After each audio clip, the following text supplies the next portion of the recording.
এ very good evening everyone.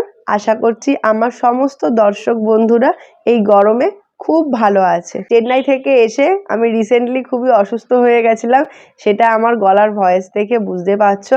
তোমরা কিছুদিন আগে নিশ্চয়ই জানতে পেরেছো রেলওয়েতে টেকনিশিয়ান গ্রেড 3 পোস্টে আমি সিলেক্টেড হয়েছি এবং আমার ভিডিওতে প্রচুর কমেন্ট এসেছে যে সমস্ত টপিকে, সেই টপিকগুলোকে আমি ভেবেছি এই ভিডিওর মাধ্যমে তোমাদের সাথে শেয়ার করব। আমার নাম অনিন্দিতা কুণ্ডু, বাড়ি হালিশহর এবং আমার এজ কত এই কমেন্টটা প্রচুর এসেছে। এজ হচ্ছে 25 বছর 8 মাস। দিদি তোমার কোয়ালিফিকেশান কি, এই কমেন্টটাও আমাকে প্রচুর লোকে করেছে। আমি 2020 সালে হরিণঘাটা মহাবিদ্যালয় থেকে জিওগ্রাফি অনার্স নিয়ে পাস আউট করেছি এবং তারপরে 2022 সালে গড়িয়াহাট ITI কলেজ থেকে মেশিনিস্ট ট্রেড নিয়ে পাস আউট করেছি। নেক্সট টপিকে আমাকে প্রচুর জন কোয়ারি জানিয়েছে, তপবনে কতদিন পড়েছো, তপবনের ফিস কেমন, তপবনের স্ট্রাকচার কেমন, তপবনকে নিয়ে দিদি কিছু বলো। আমি 2022 সালে 3 সেপ্টেম্বর ফার্স্ট স্যারের কাছে অ্যাডমিশান নিয়েছিলাম, সেটাও আমাকে সৌরভ করাতে নিয়ে গেছিলো, আমার পুরো মনে আছে। আমি 2024 জুন অবধি পুরো পড়েছি, তারপরে আমি বাড়িতে সেলফ স্টাডি করেছি। আমাদের সময় অ্যাডমিশান ফ্রি নিয়েছিল 3300 টাকা এবং মাইনে ছিল 950 টাকা করে। আমি একদম ফ্রেশার ক্যান্ডিডেট ছিলাম। আমাদের হালিশহরে স্বরূপ স্যার বলে একজন আছে, তার কাছে আমি 1.5 মাস পড়েছিলাম।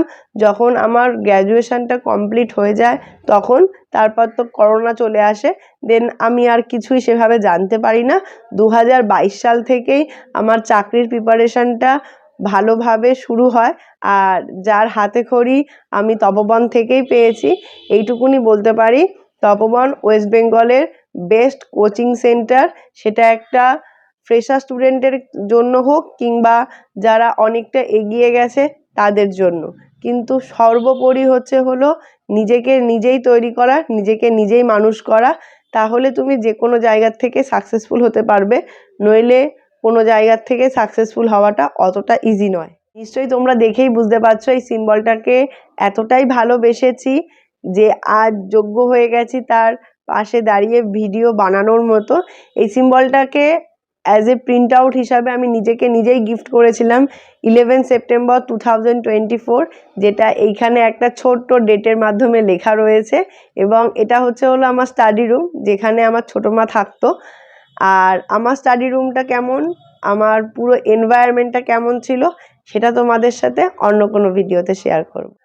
কিউট কৃষ্ণা নামে একজন আমাকে কমেন্ট করেছে, দিদি এই টেকনিশিয়ানের পুরো এক্সাম প্রসিডিওরটা আমাদের সাথে শেয়ার কর। টেকনিশিয়ানের ফর্ম ফিল আপটা শুরু হয়েছিল মার্চ মাসে যতদূর আমার মনে পড়ছে, এবং আমার যে এক্সাম ডেট ছিল সেটা হলো 29শে ডিসেম্বর। একটাই পরীক্ষা ছিল, এই একটাই পরীক্ষা উইন হয়ে গেলে তুমি অ্যাজ এ টেকনিশিয়ান হিসাবে জয়েন করতে পারবে। সেই পরীক্ষার যেটা সিলেবাস ছিল, 25 নাম্বারের ম্যাথ ছিল, 25 নাম্বারের রিজনিং ছিল, 10 নাম্বারের ছিল কারেন্ট অ্যাফেয়ার আর 40 নাম্বারের সায়েন্স। টেকনিশিয়ানে আমি কিভাবে প্রিপারেশান নিয়েছিলাম, 2023 সালটাকে আমি খুব ভালোভাবে কাজে লাগাতে পারিনি। আর স্যার একটা কথা বারবারই বলেছিল, 2023 যে পাখির চোখ করবে 2024 তার। আমি 2024টাকে পাখির চোখ না করতে পারলেও নিজের 100% দেওয়ার চেষ্টা করেছি, হয়তো প্রত্যেকদিন করে উঠতে পারিনি। ফাইনালি 2025টা আমার, সেটা আমার খুব প্রাউডের সাথে বলতে খুবই ভালো লাগছে। আমি প্রিপারেশান নেওয়ার টাইমে এতটাই পড়ে ফেলেছিলাম যে রিভিশন দেওয়ার মতো টাইমই আমি বাঁচিয়ে রাখিনি, যেটা আমার ক্ষেত্রে অনেকটাই বড় ভুল হয়ে গেছিলো। টেকনিশিয়ানের পরীক্ষা যেহেতু আমার 29শে ডিসেম্বর পড়েছিল আর 28শে নভেম্বর ছিল ALP CBT 1, তাই দুটোর মাঝখানে আমি পেয়েছিলাম 1 মাসের গ্যাপ। আর দুটোরই প্রিপারেশান পুরোটাই সেম, কোনো পার্থক্যই নেই, তাই আমার জন্য খুব একটা অসুবিধা হয়নি।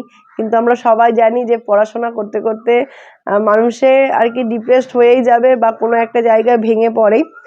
টেকনিশিয়ান পরীক্ষা যবে থেকে শুরু হয়েছিল, মানে টেকনিশিয়ান গ্রেড 1 শুরু হয়েছিল 19শে ডিসেম্বর থেকে, 19শে ডিসেম্বর থেকে 29শে ডিসেম্বর এই কদিন আমি বলতে পারি আমি জীবনের সবথেকে বেস্ট পড়াশোনাটা করেছিলাম। এবং আমার মনে আছে যেদিনকে টেকনিশিয়ান পরীক্ষার আগের দিন মানে 28শে ডিসেম্বর এই রেলওয়ে সিম্বলটার সামনে এসে হাউ হাউ করে কেঁদে বলেছিলাম যে এত কষ্ট হচ্ছিল পড়তে, রিভাইজ দিতে, যেহেতু আমি অনেকটা পড়ে ফেলেছিলাম আর রিভিশনটা আমার দেওয়াটা অনেকটাই কম হয়ে গেছিল। তাই এই সিম্বলটার কাছে এসে হাউ হাউ করে কেঁদে কেঁদে বলেছিলাম যে যদি আমি যোগ্য হয়ে থাকি আমাকে প্লিজ তুমি গ্রহণ করো। আর বলে না, যদি তুমি সত্যিকারের কাউকে ভালোবাসো তাহলে ঠিক সে তোমার ভালোবাসাটা গ্রহণ করবে। আমার কথাগুলো দেখে বুঝতে পারছো যে ইন্ডিয়ান রেলওয়ে আমার কাছে চরমতম ভালোবাসার জিনিস।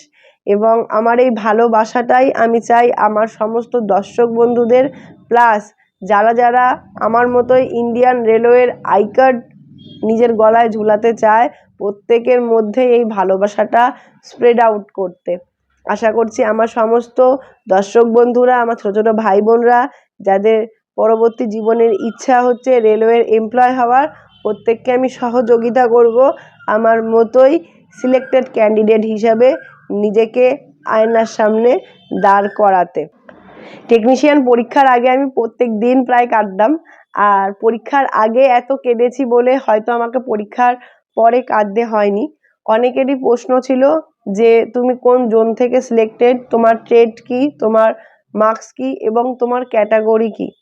সবার ফার্স্টে বলি, আমি টেকনিশিয়ান মেশিনিস্ট ট্রেড নিয়ে পাস আউট করেছি। আমার জোন হলো চেন্নাই এবং আমি ইউআর ক্যাটাগরি আনরিজার্ভ ক্যাটাগরির থেকে টেকনিশিয়ান গ্রেড 3 সিলেক্টেড হয়েছি।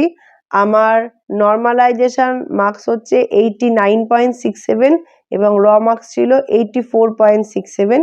বেশিরভাগ মানুষই আমাকে এই প্রশ্নটা করে কলকাতা থাকতে চেন্নাই কেন। সবার প্রথম যেটা উত্তরে আমার কাছে আসে সেটা হচ্ছে মেশিনিস্ট ট্রেডের শুধুমাত্র কলকাতা থেকে ভ্যাকেন্সি ছিল 13 আর সেইখানে চেন্নাইতে ছিল 52 জন। আমার ইচ্ছা ছিল আমি রেলওয়েকে জিতবই, তার জন্য আমাকে ইন্ডিয়ার যে কোনো প্রান্তে যেতে হয় আমি তার জন্য রেডি, আর আমি সেটাকেই অবলম্বন করেছি। আমি তার জন্যই, যেহেতু চেন্নাইতে পোস্টের পরিমাণটা বেশি ছিল এবং আমি একজন ইউআর ক্যান্ডিডেট, তার জন্য আমি চেন্নাই জোনটাকে সিলেক্টেড করেছি। অনেকেরই একটা ভুল ধারণা রয়েছে চেন্নাইতে দিয়েছে বলে হয়তো সিলেকশনটা পেয়ে গেছে। তাদেরকে বলছি একবার গিয়ে দেখে এসো যে কলকাতাতে মেশিনিস্টের কত কাট অফ গেছে আর চেন্নাইতে কত, তাহলে বুঝতে হয়তো খুব সুবিধা হবে, অযথা কাউকে জাজ করার দরকার পড়বে না। আমি মেশিনিস্ট ট্রেডের চেন্নাই বোর্ড থেকে সমস্ত পোস্টের জন্য কোয়ালিফাই করেছি এবং আমার যা র মার্কস রয়েছে তাতে আমি কলকাতা বোর্ডেও ইজিলি কোয়ালিফাই। চেন্নাইতে যাওয়ার আরও একটা বড় উদ্দেশ্য হলো আইসিএফ। আমার প্রথম থেকে ইচ্ছা যেখানেই যাব তার বেস্ট জায়গায় নিজেকে স্থাপিত করব। সেটা যদি লোকো পাইলট হিসাবে হোক তবেও, আর সেটা যদি টেকনিশিয়ান হিসাবে হোক তাহলে অবশ্যই আইসিএফে। পুরো অল ওভার ইন্ডিয়াতে আমরা জানি যে একটাই আইসিএফ আছে, সেটা হচ্ছে ইন্টিগ্রাল কোচ ফ্যাক্টরি পেরাম্বুর।